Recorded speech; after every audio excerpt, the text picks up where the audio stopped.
It started like most of my bad days do, in traffic.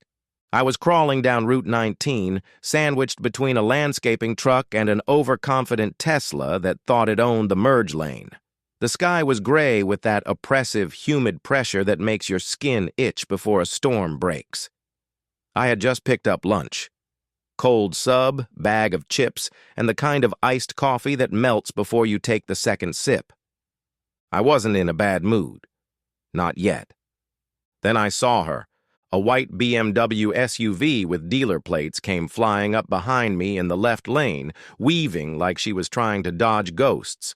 She cut off 2 cars, sped ahead, and then, slam, whipped in front of me with maybe 6 inches of clearance. My horn tapped once. A polite beep. Just enough to say, "Hey, I exist too." That's when it happened. Her window rolled down, a perfectly manicured hand shot out, and she flipped me off with the kind of angry flourish that could only come from years of experience. Her hair was platinum blonde, helmet-styled, and her giant sunglasses reflected just enough of the world to show me she didn't care about any of it. Classic Karen.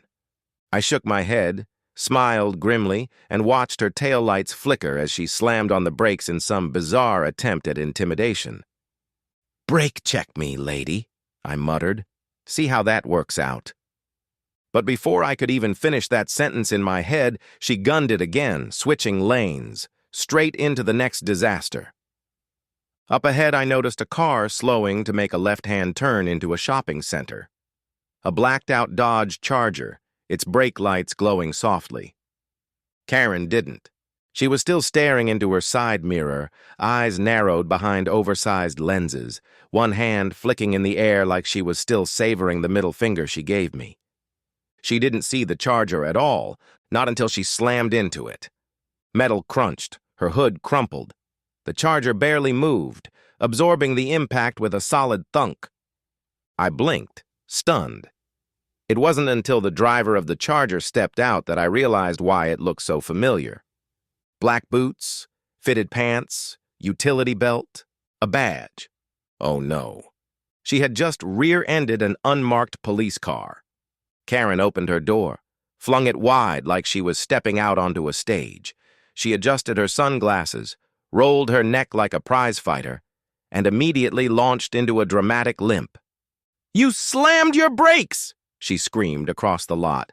"You stopped out of nowhere! This is your fault!"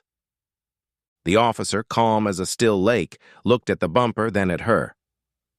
"License and registration," he said simply. She recoiled like she'd been slapped. "Excuse me, I'm the victim here." He didn't flinch. He just tapped the badge on his belt. That's when I pulled into the parking lot and parked nearby. I wasn't going to get involved, but I couldn't help rolling down the window and watching.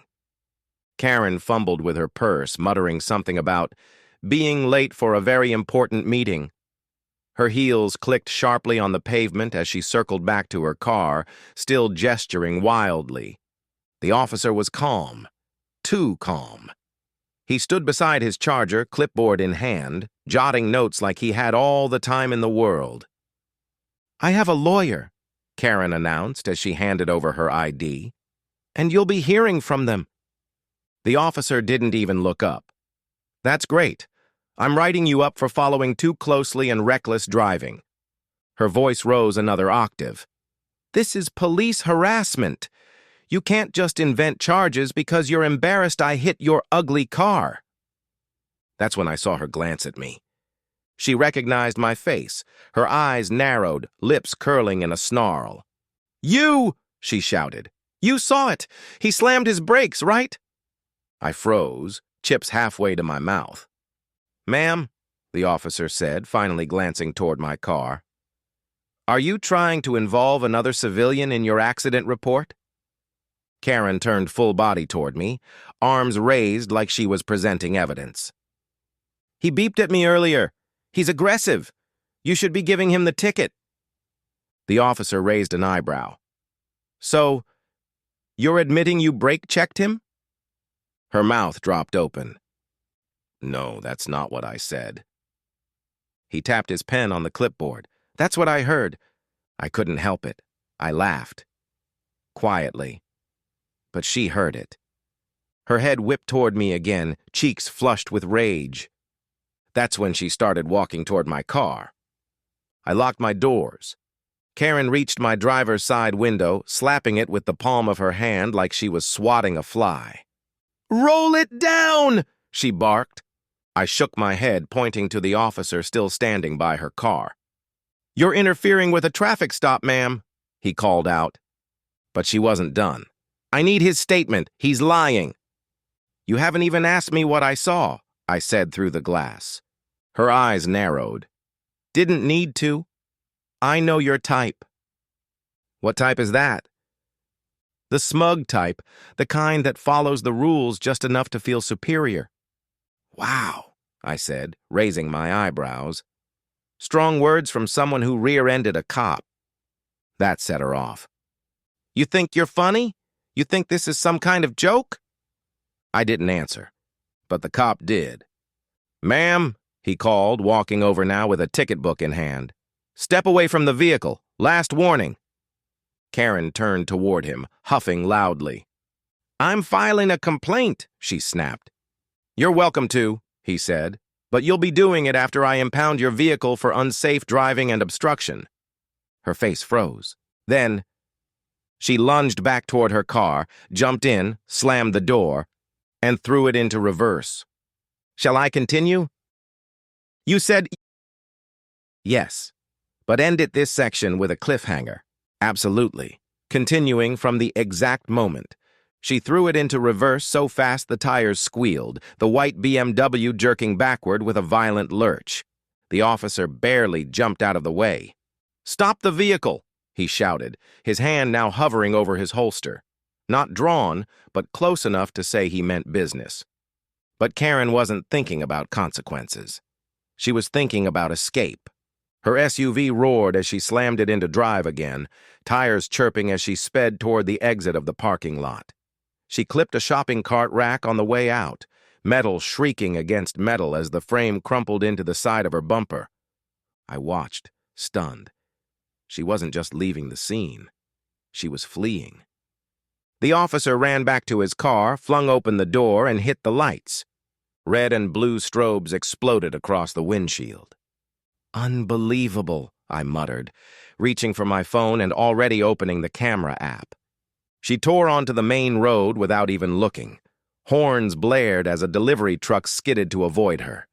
Within seconds, the officer's Charger peeled out after her, tires screeching across the asphalt like a scene straight out of an action movie. I stood by my car, filming, heart pounding. Other shoppers had started gathering at the edge of the lot, whispering and pointing.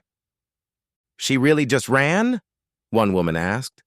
"Oh, yeah," I said, not taking my eyes off the street. "And she hit a cop. That's not going away quietly." The sirens faded into the distance. My phone buzzed. A notification from the local community alert app. "Police activity reported near Route 19 and Juniper. Avoid area if possible." I looked up just as another message came in, this one from an unknown number. "You think you're clever. You're next." My thumb hovered over the screen, rereading the message. "You're next." No name, no number. Just 5 words that made the back of my neck prickle. I scanned the parking lot. Most of the bystanders had dispersed, but one figure stood across the street, half hidden behind a bus stop, phone in hand, watching. A car sped past, and the figure was gone. I swallowed hard and locked my phone. Maybe it was just coincidence. Maybe not. But one thing was clear. Karen wasn't done with me yet.